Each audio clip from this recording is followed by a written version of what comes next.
Hey guys, welcome back to the Homestead fam. My name is Mel and today I'm going to show you how to make what a lot of people call nature's Mucinex. This is a tincture that is going to be great for any respiratory illness, things like the cold and flu coming up for this fall and winter, which is great because this will take about 8 weeks to sit.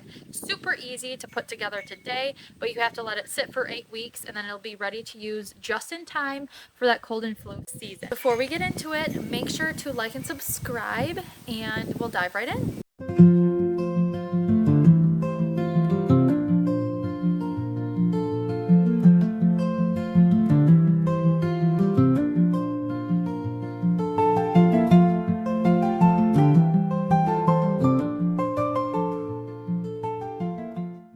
Now the tincture we are going to make today is called Mullein Tincture. Now I actually have some right behind me here. You will find it in a lot of ditches all across the country, and it is pretty easy to find and harvest and use right in your own home.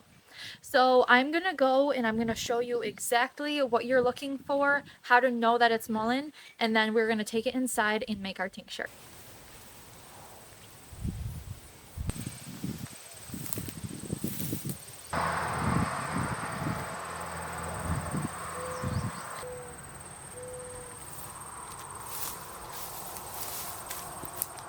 Now these tall plants that you can see standing up right here, that is mullein, but it's actually past what I should be harvesting it as. It's starting to wilt, starting to brown. So I don't want to take those leaves, but I did go back in there and I found some smaller ones that were just starting to grow, and you can use either or as long as the leaves look healthy.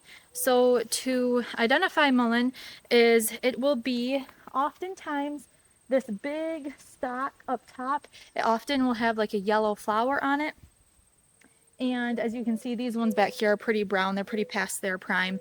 But these smaller ones and their leaves are perfect. So you'll find that they're almost like a velvety texture. They're very soft. They have very large leaves. And just make sure when you're picking it, it does have that fuzzy, like velvety texture. And then you'll know that it's mullein. So what we can do is, I did not get as much as I wanted to here, but I'm going to go around just a couple blocks here. We have a bunch of farmland around us, and I'm going to go find some nice mullein, and I'm going to then take all of what I harvest inside to make that tincture. It didn't take me long to find some more mullein. This was right across our street in the ditch, and you can see those beautiful yellow flowers on top and some nice green leaves on the bottom. Again, you will find that they are very fuzzy and velvety, and these ones look very healthy, so I'm just going to go ahead and tear these off right from the base.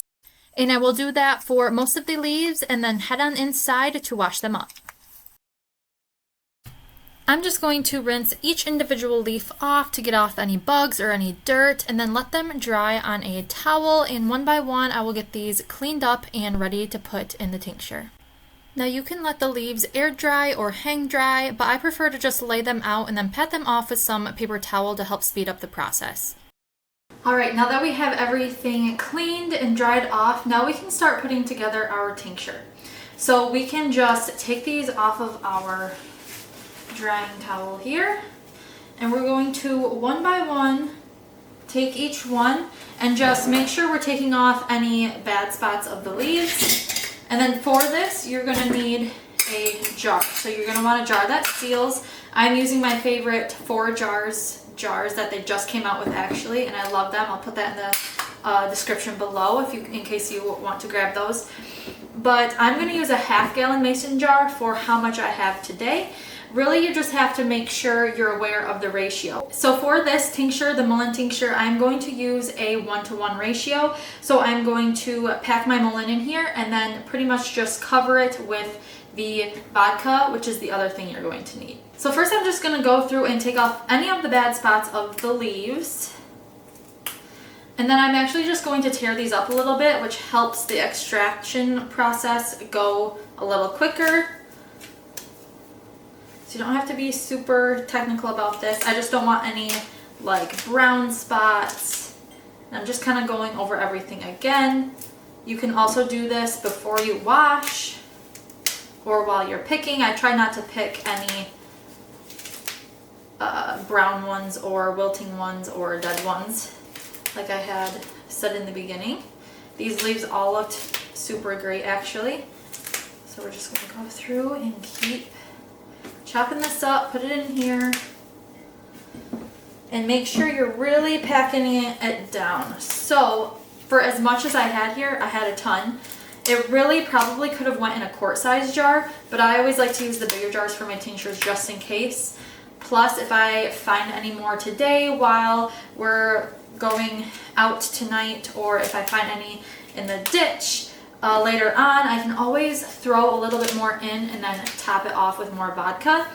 I wouldn't do this like halfway through the process, but if like tomorrow or in the next couple days I find more and want to add more to it, I have space to do that. So that's why I always do my tinctures in a larger size jar, so I can always add more if I want to.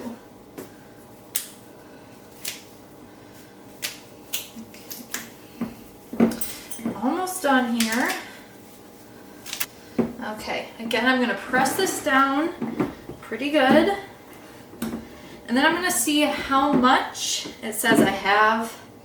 I have roughly 4 cups. So that would have fit in a quart-sized jar just perfectly. Again, I'm glad I did it in a half gallon, so I have room to add more if I want to.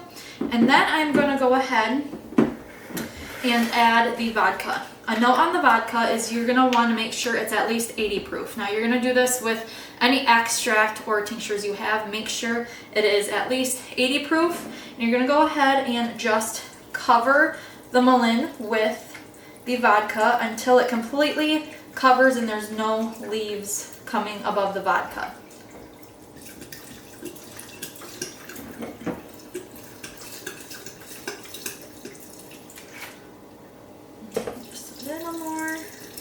The leaves may start to float a little bit, and the reason why you don't want leaves to come above the vodka is anything that has access to the air could technically start to rot or mold, so you want to keep it below. So just like all of my ferments, I like to use a fermenting weight in these, which is also why I like a wide mouth jar. So I'm actually going to go ahead and throw a fermenting weight inside and I'll show you what it does. This is what a fermenting weight looks like. I just have a glass weight. I use these for my ferments and my tinctures, and I'm just going to stick this in the bottom here, push down, and this weight helps keep the leaves below the vodka. And actually, as I did that, it kind of debubbled everything and the vodka really absorbed in there, so I'm going to add some more until it comes past those leaves. I'm going to press this down one more time just to debubble everything again, make sure everything's submerged.